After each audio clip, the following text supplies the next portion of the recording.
Rosário, terra dos engenhos. Rosário, terra do açúcar. Rosário, terra de negros, de senhores de engenhos, de gritos, de sussurros, de alegrias e de muitas histórias. A memória dos engenhos Pedras, 800, Pati, Santa Bárbara e outros da micro-região da Cotinguiba, mas principalmente de Rosário do Catete. 1, 2, 3. Eu queria que meu marido dizia que eu quero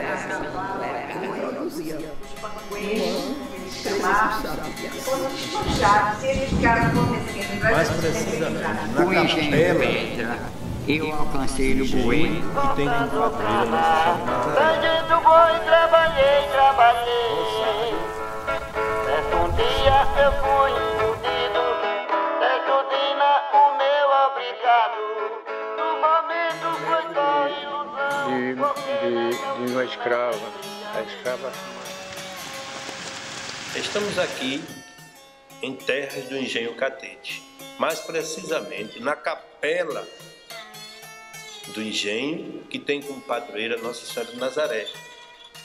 Há quem diga que Rosário nasceu aqui. O próprio nome já diz, né? Rosário do Catete. Então, dá para perceber que Rosário é um pedaço do Catete.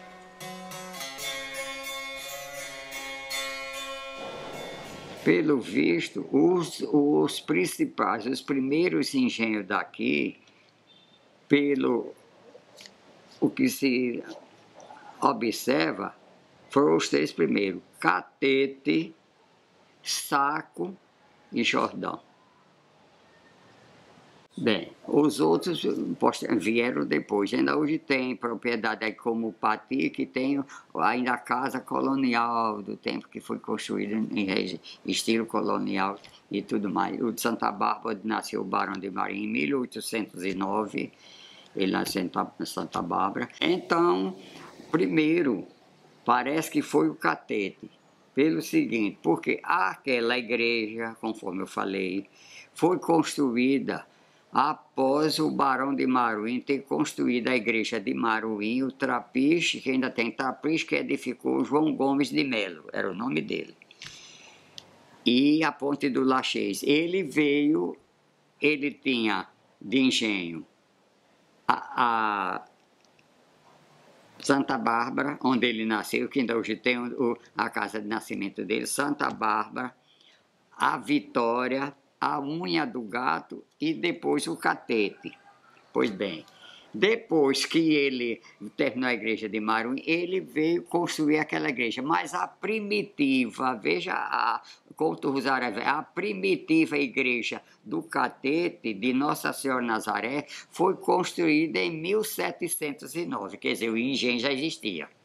Porque eles faziam, muitos senhores de engenho, faziam o engenho, a casa grande, ou faziam a capela fora, ou fazia dentro, como no Jordão, a capela é dentro da casa. Depois, como construíram lá, que tinha muito, e tinha 60 engenhos, e tinha muito escravo, ele então pediram os escravos, pediram ao senhor de engenho, desses três engenhos, Saco, Catete e Jordão, que desse uma área de terra para construir uma igreja sob a invocação de Nossa Senhora do Rosário, que era a santa da sua invocação. Então foram esses donos desse engenho que deram, porque tudo isso aqui pertence à paróquia, e antigamente pagava-se, acho que é no outro que tem, no outro livro, pagava-se os dízimos à igreja. Todo ano, porque aqui tinha dois padres, um que celebrava a missa e um que tomava conta do patrimônio da paróquia, que eram as terras, as alfaias, que era muito rica, e tudo mais, era tudo restado que tem ali, para prestar conta no juiz de direito. Então, os pretos pediram ao dono desses textos, parece que era um só, A gente não diz que foi feita porque não tem nada escrito, que destruíram tudo. Que desse uma área. Eles deram, então, os negros construíram a igreja de Nossa Senhora do Rosário. O término da igreja de inauguração foi em 1732, a matriz de Nossa Senhora do Rosário. E com a alegação que foi encontrada Nossa Senhora do Rosário ali. Encontrada é coisa fictícia, porque Santo Caminho, o jesuíta certamente, quando passa simpatia para um lugar, bota a imagem lá. E depois vê, uma imagem aí, ali gera a povoação, né? Então, foi encontrada, é o que o povo antigo diz, os pretos, que Nossa Senhora do Rosário foi encontrada, tinham 3, foi encontrada ali, e ali fizeram a igreja, em 1732. Bem, provavelmente esses 3 engenhos são os mais antigos de Rosário do Catete. Catete, do Rosário, Catete, Jordão e Saco. E mais adiante diz que quem deu os terrenos foi Jorge de Campos Caldas e sua mulher Ana Corrêa, que deu os terrenos aos pretos para a construção da igreja de Nossa Senhora do Rosário.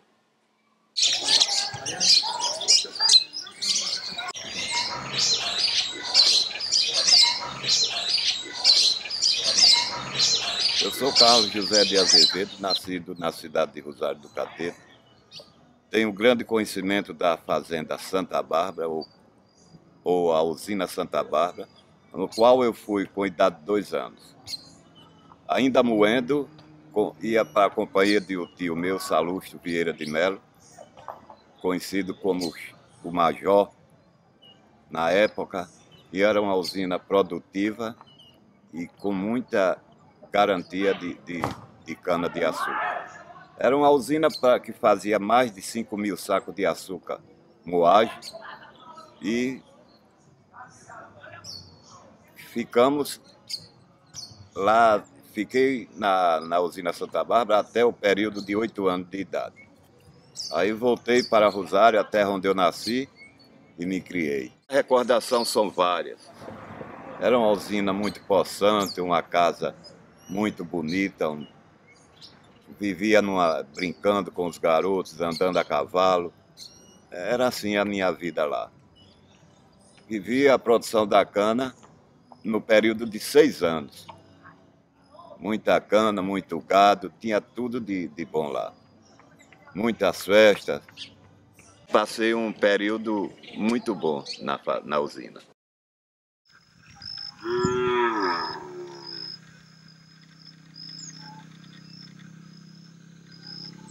O processo de moagem da cana era no período de 3 a 5 meses. No verão, onde puxava as canas com o boi de carro, na época.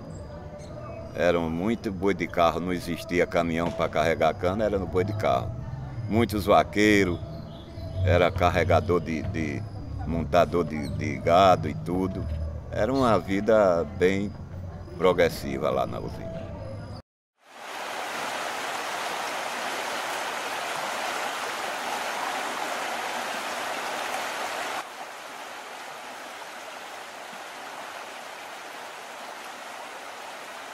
Eu vivi com os meus pais lá na usina Caraíba, entendeu? Meu pai era funcionário lá da Caraíba e minha mãe vendia doces nas festas de Caraíba, nas feirinhas de pagamento, às sextas-feiras, e nas festas de início de ano, a tradicional festa de Reis, que era promovido por Caraíba. Eu tive a oportunidade de conhecer, de viver, de conviver. E eu tenho uma admiração muito grande por Caraíba, pelos donos da época, porque eles preservavam a cultura. Eu lá, na minha infância, alcancei várias manifestações se apresentando na festa de Caraíba.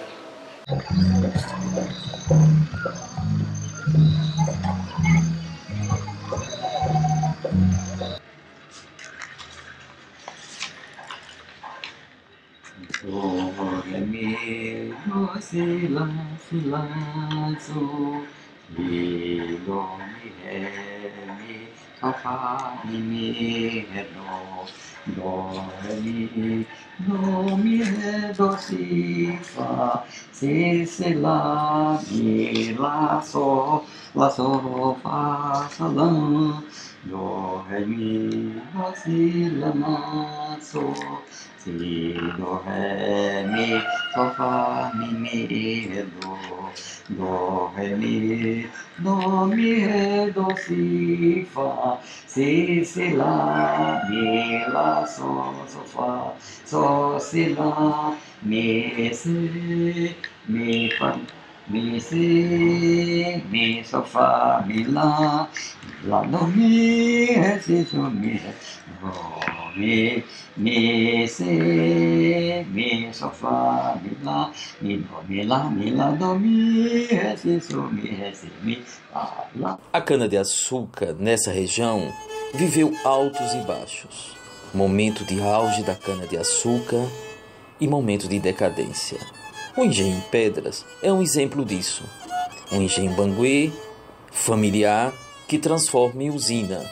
Nós vamos encontrar o engenho Pedras vivendo seu auge de modernização e também seu momento de decadência, e é bem visto, apreciado na memória de Dona Baby. Meu nome mesmo, de verdade, é Maria de Socorro Duarte Leite. Mas desde que eu nasci, que eu sou Baby. Baby fiquei a vida toda.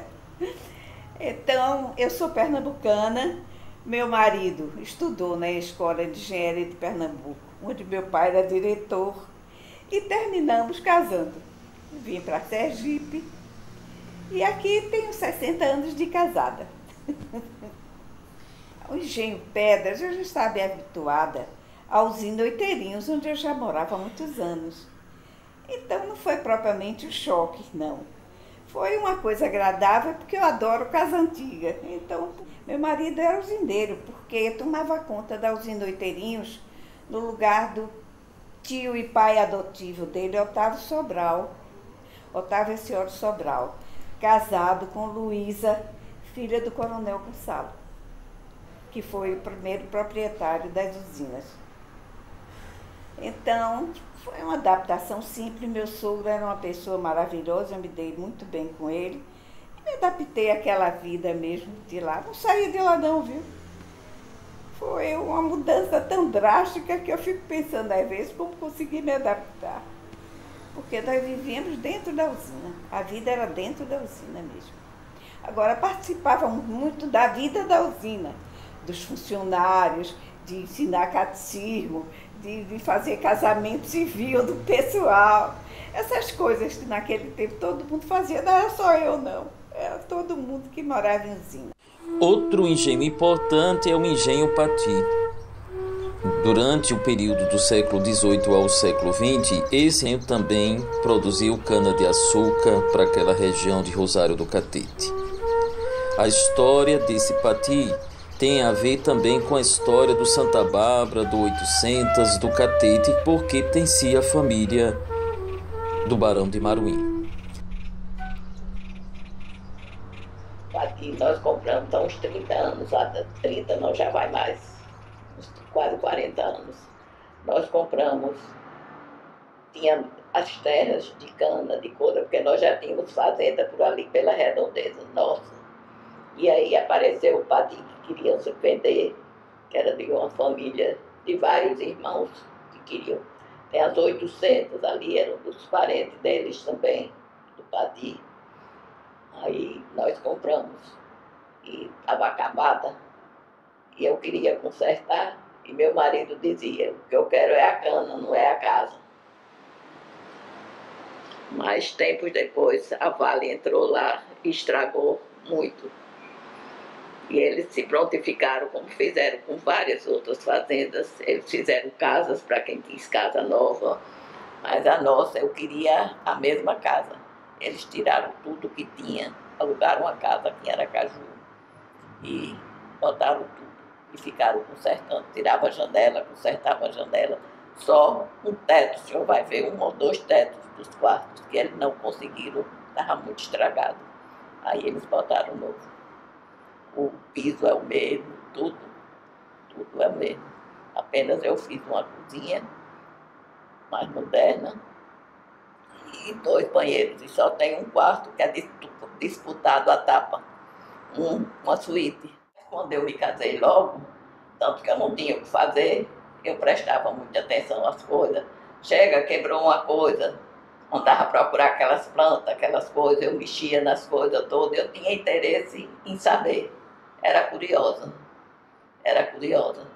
Sabia todos os movimentos, porque na usina, quando se parava, porque quebrou alguma coisa, era um tipo de pancada, assim, que se era por falta de cana, era outro tipo. Então eu já sabia o da casa, eu já sabia o que aconteceu, sabe?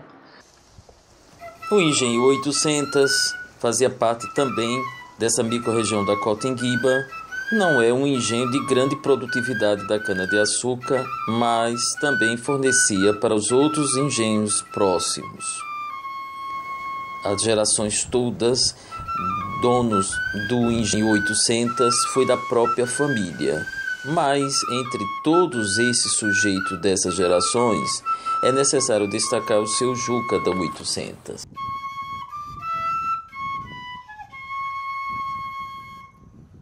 Juca das 800, eu posso afirmar com firmeza porque conheci muito. Eu sou, como se diz, eu sou muito simpatizante porque era uma pessoa fora do comum, uma pessoa de uma personalidade, de uma dignidade, aqui não teve outro igual a ele. Meu nome é Gunar, eu sou filha de Juca das 800, tenho 90 anos. É difícil falar sobre meu pai. Eu sei que ele era um homem culto para a época, com a cabeça aberta, não é? Na época, ele era um homem assim, avançado para a época.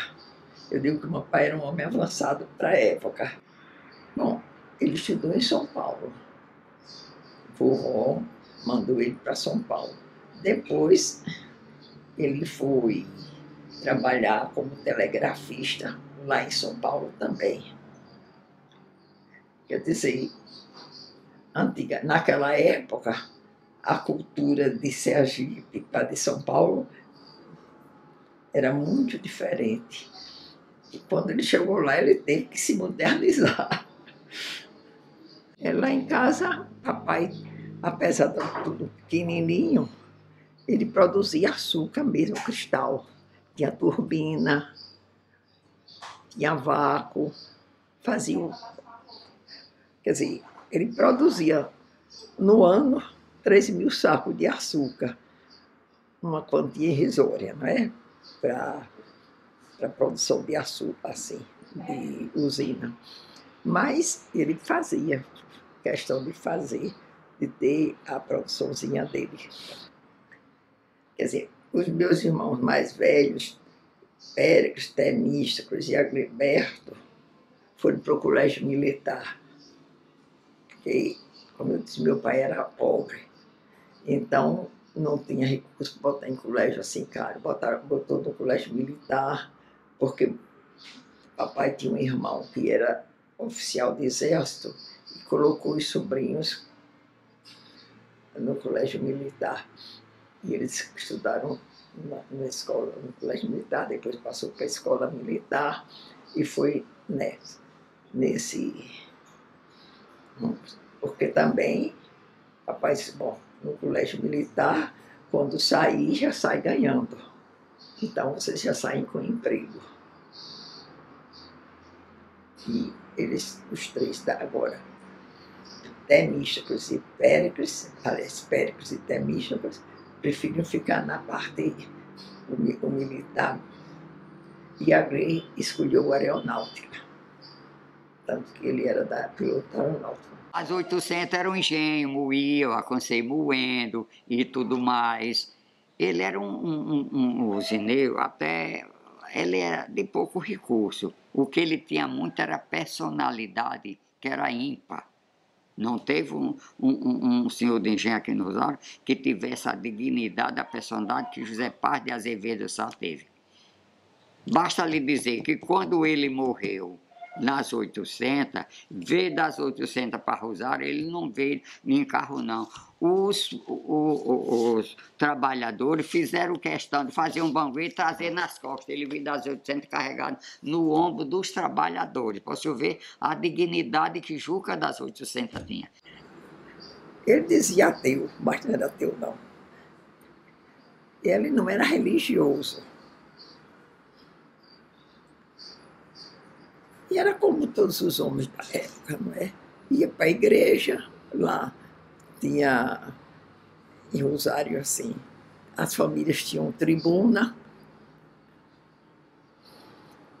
as mulheres ficavam na frente rezando e os homens sentavam na borda da janela conversando. Meu pai e os outros fazendeiros e lá tudo da família ficavam conversando. Porque não tinha assim essa religiosidade, não. Agora também não era ateu, não acreditava, mas negócio de estar rezando, não.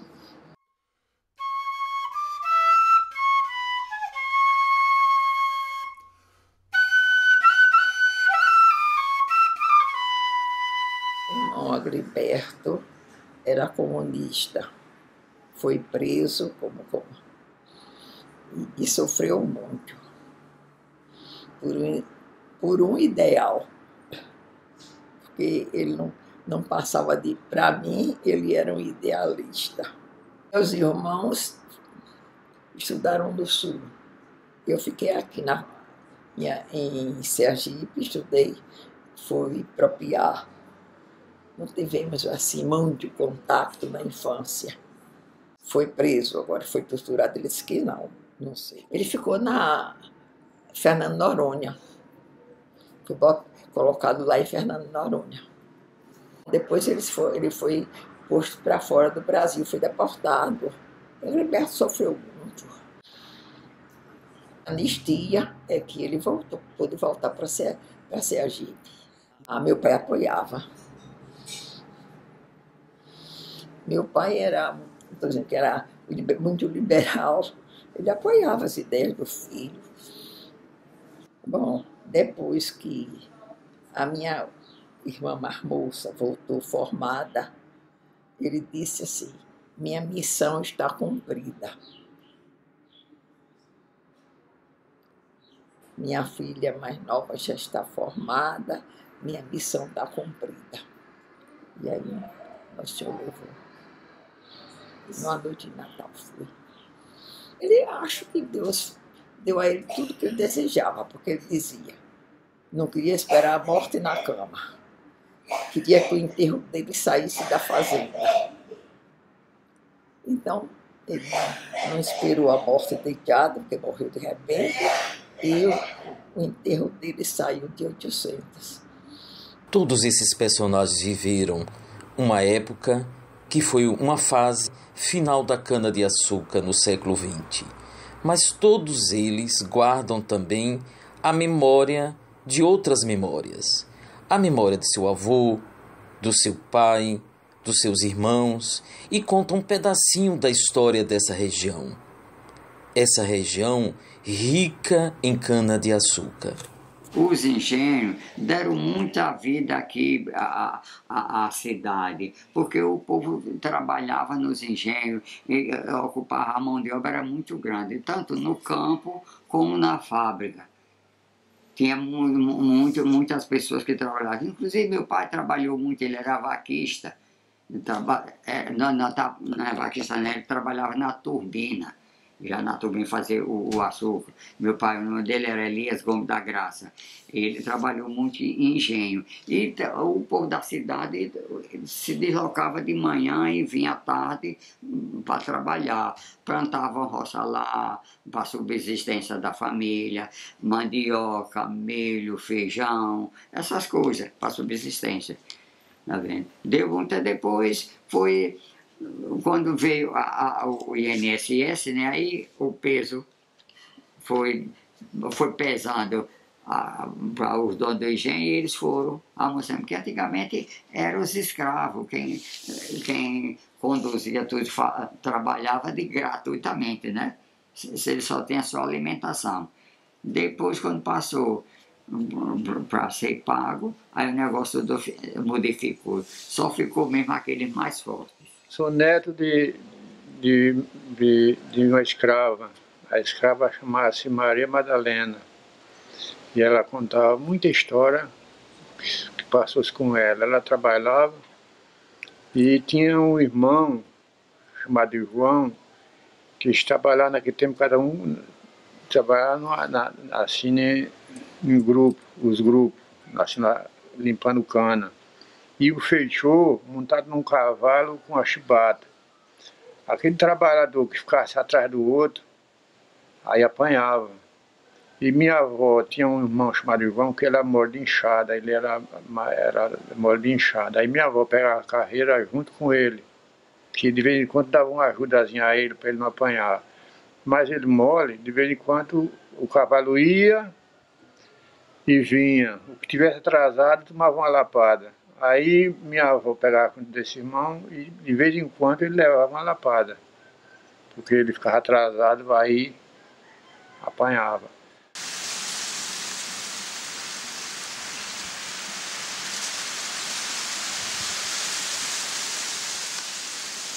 A caminhonete era o seguinte, a gente trabalhava a semana, quando chegava no sábado fazia a feira de Maruim.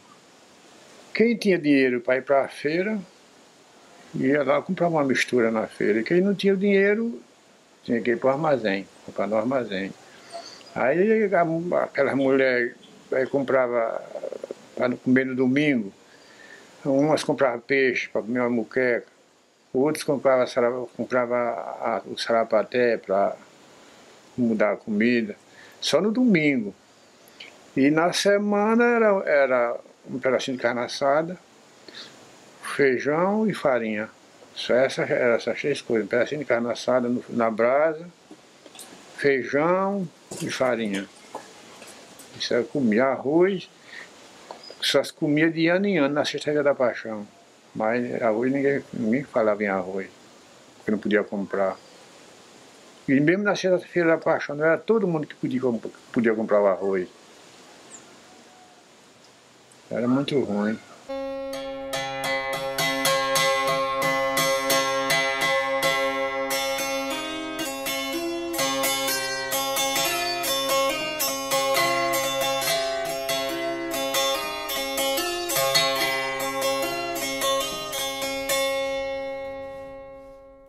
Era governador do Dr. Paulo Barreto, e era na época da Revolução, quer dizer, aquele período bravo, e nós recebíamos, eles recebiam, muitas vezes, uma vez foi o ministro da Guerra, umas pessoas assim que eles recebiam, e eu recebia nas pedras. Mas aí eu fazia como eu vi minha mãe fazer. Minha mãe foi criada no Colégio do Rio de Janeiro. Então ela era mais fina do que o pessoal simples daqui. Aí faziam-se aquelas mesas imensas, mesas de... O que eu tenho na fazenda, uma delas. A Casa das Pedras dava 3 mesas daquela que eu tenho nas pedras, de 4 metros. Nós enchíamos todas de comida. O pessoal todo ficava encantado com a Casa das Pedras, porque era uma casa de encantar qualquer pessoa.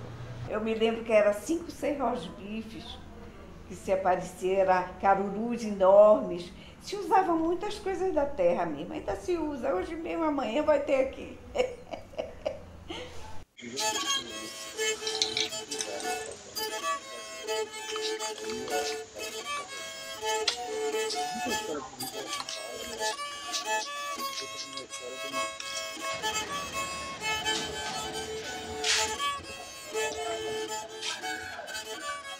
Trabalhava batendo molho. Aí, quando fui nesse ano de 55, aí eu vim, aí faltou uma pessoa na moenda para empurrar a cana para a moenda pegar. Aí eu, como eu sempre fui uma pessoa trabalhador, e aí O trabalhador em usina é que mais sofria, porque esse é o bom, mas para trabalhar, esse é bom. Mas dinheiro não saia não, tinha o nome de bom. Mas bom, para trabalhar isso só Rosal. Aí eu fui. Eu tinha 20 anos na época. Aí eu fui para trabalhar no engenho, empurrar a cana, bota na esteira, a esteira sai rolando. E quando chegar na moenda, a moenda rola assim, aí pegar a cana e empurrar para a moenda pegar. Aí tinha uma tábua assim, eu com um pé num banco e outro pé na tábua, assim. Aí quando, faltando 15 minutos eu arriava, 11h45, eu arriava 12 horas, 11h45 o engenho apitava, 11h45, faltava mais 15 minutos, aí eu arriava. Aí quando deu 11h45, aí o pé escorregou da tábua, aí pegou no dentro da moenda, aí moeu até aqui acima do joelho. Meu nome é Miúdo, nasci lá na Usina das Pedras, onde lá eu perdi minha visão trabalhando e a minha infância veio de lá.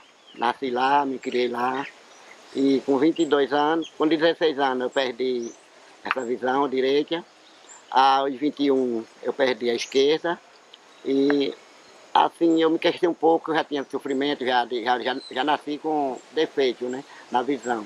Aí fui trabalhar com pó de cana, que é esse que bota em barata, essas coisas, ajudando solda, enxofre. Aí eu creio que ajudou a cegar mais, mas eu não culpo muito a indústria, né? E foi assim que depois foi quando eu criei essa música para mostrar ao povo como foi que aconteceu. Foi quando eu fiz a música Recordação da Usina.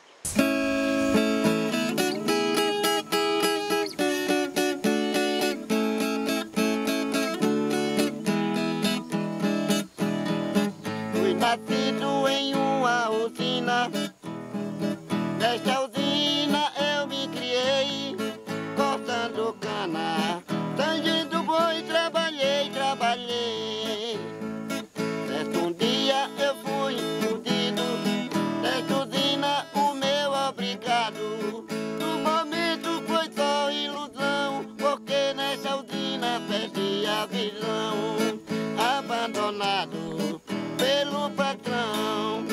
Na minha frente, caminho comprido, buraco fundo, escuridão.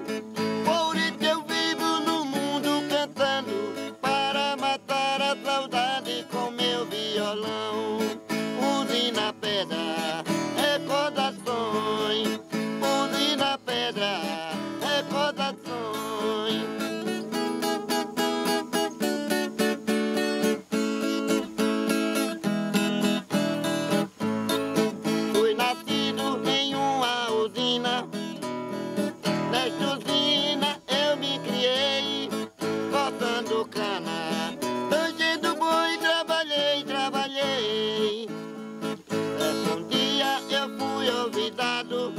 Desta usina o meu obrigado. No momento foi só ilusão, porque nesta usina perdi a visão. No momento foi só ilusão, porque nesta usina perdi a visão.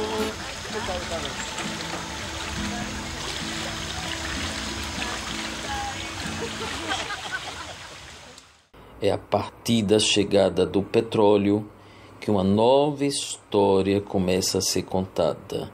A Petrobras, os primeiros poços abertos no Carmol foi em 1955. Justamente foi o ano que eu perdi essa perna. Foi em 1955, os primeiros poços abertos aí na Petrobras.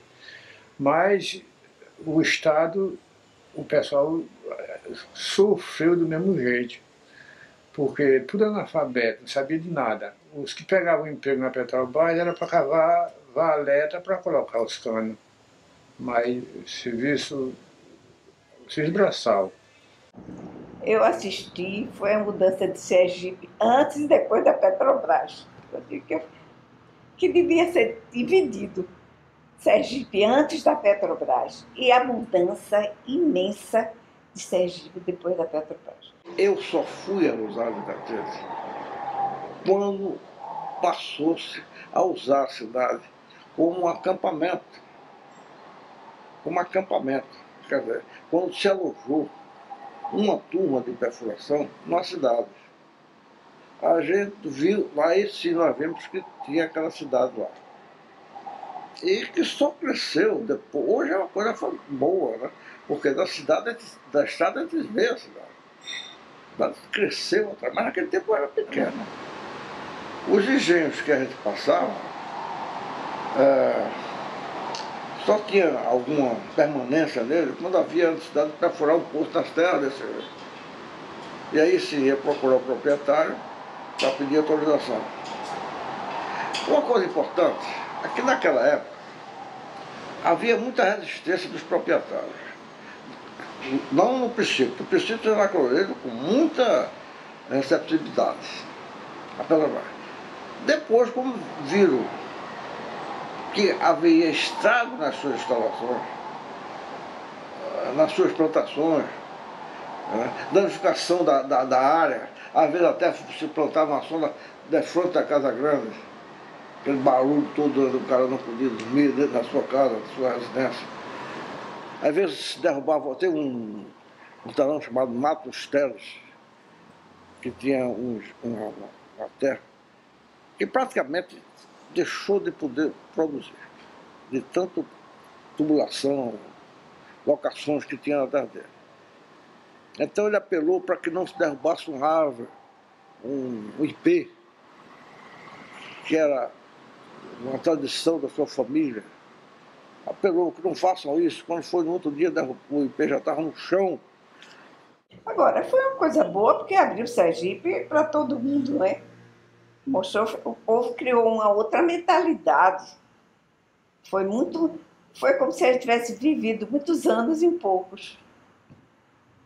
Essa poesia, por nome de Contraste, é do padre Antônio Vieira, e eu vou ler agora. Quando partimos no vigor dos anos, da vida pela estrada florescente, as surpresas vão conosco à frente e vão ficando atrás os desenganos. Rindo e cantando, céleres e ufanos, vamos marchando descuidadosamente. Eis que chega a velhice de repente, desfazendo ilusões, matando enganos. Então nós enxergamos claramente quanto a existência é rápida e falaz, e vemos que sucede exatamente o contrário do tempo de rapaz. Os desenganos vão conosco à frente e as esperanças vão ficando atrás.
Eu não quero aquilo para lucro. A gente não vive de 800. Mas a gente faz questão que esteja bem conservada, bem cuidada. Porque é um patrimônio da família, uma referência.